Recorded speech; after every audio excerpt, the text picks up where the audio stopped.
മൂന്ന് എയർപോർട്ടിലെയും വിമാന ചാർജിൽ വലിയ വ്യത്യാസമുണ്ട്. അതിൽ ഏറ്റവും കൂടുതൽ കോഴിക്കോട് എയർപോർട്ടിൽ നിന്നാണ്.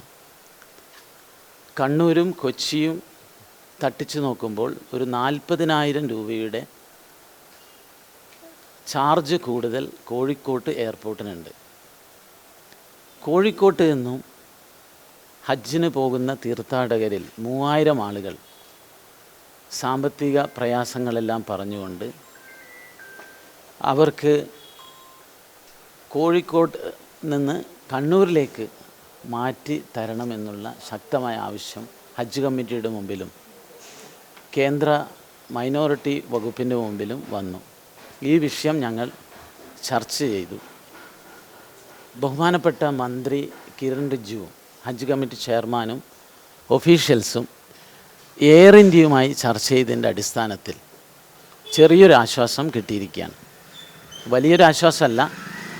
അവർ പറയുന്നത് നമുക്ക് ഇത് സ്പെഷ്യൽ എയർക്രാഫ്റ്റുകളൊക്കെ തയ്യാറായി കഴിഞ്ഞു, അതുകൊണ്ട് ഈ ചാർജിൽ വ്യത്യാസം വരുത്താൻ ബുദ്ധിമുട്ടുണ്ട് എന്നാണ് അവർ പറയുന്നത്. അവസാനം ഗവൺമെൻറ്റിൻ്റെ നിർബന്ധത്തിന് വഴങ്ങിക്കൊണ്ട് കോഴിക്കോട്ട് നിന്നും 516 തീർത്ഥാടകരെ കണ്ണൂരിലേക്ക് മാറ്റാൻ തീരുമാനിച്ചിരിക്കുകയാണ്. ഏകദേശം 3 എയർക്രാഫ്റ്റ് വരും. 516 ആളുകൾ എന്ന് പറയുമ്പോൾ ഞങ്ങളുടെ മുമ്പിലുള്ള ബുദ്ധിമുട്ട് 3000-ഓളം തീർത്ഥാടകർ എയർപോർട്ട് മാറ്റണമെന്നുള്ള അപേക്ഷ തന്നിട്ടുണ്ട്. ഏതായാലും കൂടുതൽ അപേക്ഷ വരികയാണെങ്കിൽ സാധാരണ നമ്മൾ തീർത്ഥാടകരെ തിരഞ്ഞെടുക്കുന്നത് പോലെ നറുക്കെടുപ്പിലൂടെ തിരഞ്ഞെടുക്കേണ്ടി വരും എന്നുള്ള ഒരു കാര്യമാണ് എനിക്ക് അറിയിക്കാനുള്ളത്. കോഴിക്കോട്ട് നിന്ന് 516 തീർത്ഥാടകരെ കണ്ണൂരിലേക്ക് മാറ്റാൻ സാധിക്കും. കണ്ണൂരിൽ നിന്ന് കൂടുതൽ ഹാജിമാർ, കണ്ണൂർ എയർപോർട്ടിൽ നിന്ന് കൂടുതൽ ഹാജിമാർ ഇക്കുറി ഹജ്ജിന് പുറപ്പെടും എന്നാണ് ഞാൻ പ്രതീക്ഷിക്കുന്നത്. ഇതിൽ നമ്മൾ മനസ്സിലാക്കേണ്ടത്, ഈ ഞങ്ങൾ ഹജ്ജ് കമ്മിറ്റിയിൽ ഭാരവാഹിത്വത്തിലേക്ക് വരുന്ന സന്ദർഭത്തിൽ ഇന്ത്യയിൽ ഒരു 10 എംബാർക്കേഷൻ പോയിൻ്റേ ഉള്ളൂ. അപ്പോൾ പല ഭാഗത്തു നിന്നും തീർത്ഥാടകർ പറഞ്ഞു ഞങ്ങളുടെ തൊട്ടടുത്തുള്ള എയർപോർട്ടിൽ നിന്ന് പോകാൻ ഞങ്ങൾക്ക് ഒരു അവസരം തരണം.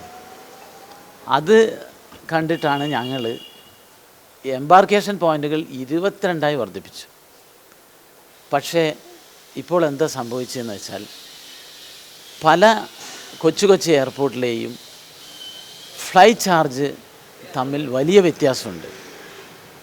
ഗയ എന്ന് പറയുന്ന എയർപോർട്ടിൽ നിന്ന് ഹജ്ജിന് പോകണമെങ്കിൽ 1,55,000 രൂപ വേണം. എന്നാൽ മുംബൈയിൽ നിന്ന് ഹജ്ജിന് പോകാൻ 76,000 രൂപ വേണ്ടു. കണ്ണൂരിനും കൊച്ചിയേക്കാളും കുറവാണ്. ഇതെന്തുകൊണ്ട് സംഭവിക്കുന്നു എന്ന് ഞങ്ങൾ പഠിച്ചപ്പോൾ വലിയ വിമാന കമ്പനികൾ ഈ ഗ്ലോബൽ ടെൻഡറിൽ പങ്കെടുക്കും. അവർ കൂടുതൽ തീർത്ഥാടകരുള്ള ബോംബെയിൽ നിന്നും കഴിഞ്ഞ വർഷം 35,000 ആളും പോയിരുന്നു. അപ്പോൾ കൂടുതൽ വോള്യൂം ബിസിനസ് കിട്ടുമ്പോൾ അവർ റേറ്റ് കുറച്ചിട്ടാണ് പങ്കെടുക്കുന്നത്. താരതമ്യേന ഇപ്പോൾ ഗയ അല്ലെങ്കിൽ ഭോപ്പാൽ $1,500-1,700 അവിടുത്തെ റേറ്റ്. കണ്ണൂരിലത് $1,020.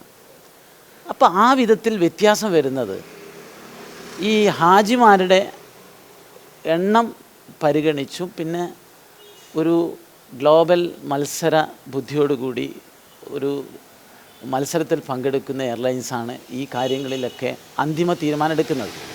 നമുക്കറിയാം ഏത് ടെൻഡറിലും ലോവസ്റ്റായിട്ട് വരുന്നവരെ മാത്രമേ നമുക്ക് പരിഗണിക്കാൻ സാധിക്കുകയുള്ളൂ.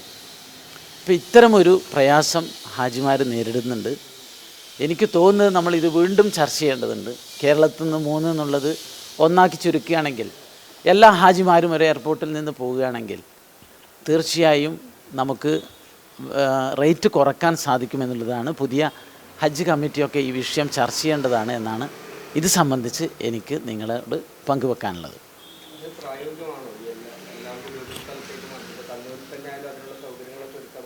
അല്ല, അനുഭവം അതാണ്. ഇപ്പോൾ ബോംബെയിൽ വളരെ ചെറിയ ചാർജ്, കഴിഞ്ഞ പ്രാവശ്യം 50,000 ആയിരുന്നു ബോംബെയിലെ ചാർജ്. അന്ന് ഇവിടെ എനിക്ക് തോന്നുന്നത് കണ്ണൂർ 80,000 ചാർജ്, 30,000 റുപ്യൻ്റെ വ്യത്യാസമുണ്ട്. ഈ വിധത്തിലാണ് കാണുന്നത്. ഏതായാലും ഇത് സംബന്ധിച്ച് പണ്ട് നമുക്ക് നമ്മുടെ കാരിയർ നമുക്ക് സ്വന്തമായി ഇന്ത്യ ഗവൺമെൻറ്റിന് വിമാന കമ്പനികളുണ്ടായിരുന്നു. ഇന്നെല്ലാം പ്രൈവറ്റൈസ് ചെയ്തിരിക്കുകയാണ്. സ്വാഭാവികമായും ഈ റേറ്റിലുള്ള വർധനവ് ഹജ്ജ് കമ്മിറ്റിക്കോ ഗവൺമെൻറ്റിനോ നിയന്ത്രണത്തിലുള്ളതല്ല എന്നുള്ളതാണ് ഒരു വിഷമം. ഈ കോഴിക്കോട് പ്രശ്നമായത് എയർ ഇന്ത്യ മാത്രമാണ് റിപ്പോർട്ട് ചെയ്തത് എന്നുള്ളതാണ്. കോഴിക്കോട് എയർപോർട്ടിനെ സംബന്ധിച്ച് ഒരു തെറ്റായ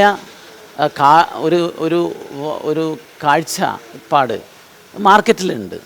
കാരണം അത് ഒരു ടേബിൾ ടോപ്പ് എയർപോർട്ടാണ്, വലിയ വിമാനങ്ങൾ അവിടെ ലാൻഡ് ചെയ്യാൻ ബുദ്ധിമുട്ടാണ് എന്നൊക്കെയുള്ളത് കൊണ്ട് പലരും താല്പര്യം കാണിക്കുന്നില്ല എന്നുള്ളതാണ് ഒരു കോഴിക്കോട് എയർപോർട്ടിനെ സംബന്ധിച്ചുള്ള ഒരു സങ്കടം.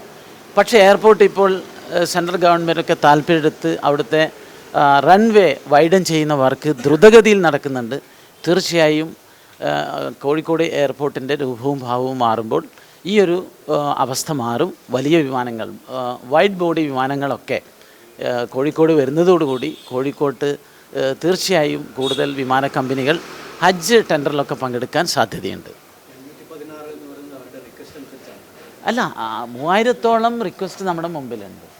പക്ഷേ എയർ ഇന്ത്യ സമ്മതിച്ചത് ഈ 3 എയർക്രാഫ്റ്റുകൾ ഇങ്ങോട്ടേക്ക് മാറ്റാം. കാരണം കോഴിക്കോടും കണ്ണൂരും രണ്ടും എയർ ഇന്ത്യയാണ് ടെൻഡറിൽ. അതുകൊണ്ടാണ് ഈ സൗകര്യം കിട്ടിയത്. മറ്റൊരു എയർപോർട്ടിൽ നമുക്ക് ഈ വിഷയത്തിൽ ഇടപെട്ട് ഒരു അനുകൂലമായ തീരുമാനം ഉണ്ടാക്കാൻ സാധിച്ചിട്ടില്ല. ഏതായാലും ചെറിയൊരു ആശ്വാസം കേരളത്തിലെ ഹാജിമാർക്ക് കിട്ടുമെന്നാണ് ഞാൻ പ്രതീക്ഷിക്കുന്നത്. ഈ ഹജ്ജിൻ്റെ കേസ് വരുമ്പോൾ തന്നെ ഇപ്പോൾ കണ്ണൂർ വിമാനത്താവളം നമുക്ക് ഇതിനുള്ള പ്രതിസന്ധികൾ ഉപയോഗിക്കാൻ പറ്റുന്ന അതിനെ അനുയോജ്യമായതാണെന്നുണ്ട്. പക്ഷെ അപ്പോഴും കേന്ദ്ര സർക്കാരിൻ്റെ ഭാഗത്ത് നിന്ന് ഈ കണ്ണൂർ വിമാനത്താവളത്തിൽ കൂടുതൽ സർവീസുകൾ കൊണ്ടുവരുന്നതിന് ഉൾപ്പെടെയുള്ള ഒരു സഹായം കിട്ടുന്നില്ല എന്ന് നേരത്തെയുള്ള ഒരു ആരോപണമുണ്ട്. ഈ പ്രതിസന്ധികളൊക്കെ പരിഗണിച്ച് ഒന്നും കൂടി അത്തരത്തിലൊരു ചിന്തയിലേക്ക് പോകാനുള്ള സാധ്യത കാണുന്നുണ്ട്. എയർപോർട്ട് നമുക്ക് അതിൻ്റെ സ്ഥിതി മാറ്റിയെടുക്കാൻ കഴിയുമെന്നുള്ളതാണ് നമ്മൾ പ്രതീക്ഷിക്കുന്നത്. അതിനുവേണ്ടി നമ്മൾ ശ്രമിക്കുന്നുണ്ട്. കേന്ദ്ര ഗവൺമെൻറ്റിൻ്റെ ഇപ്പോഴുള്ള ഒരു നയമനുസരിച്ച് മെട്രോ സിറ്റികൾ മാത്രമാണ് പോയിൻ്റ് ഓഫ് ഓർഡർ എന്നുള്ള വിഷയമൊക്കെ ഉണ്ട്. അതിലൊക്കെ കാതലായ മാറ്റം വരേണ്ടി വരും. ഏതായാലും അതിനുള്ള നല്ല ശ്രമവും സമ്മർദ്ദവും നടത്തുന്നുണ്ട്.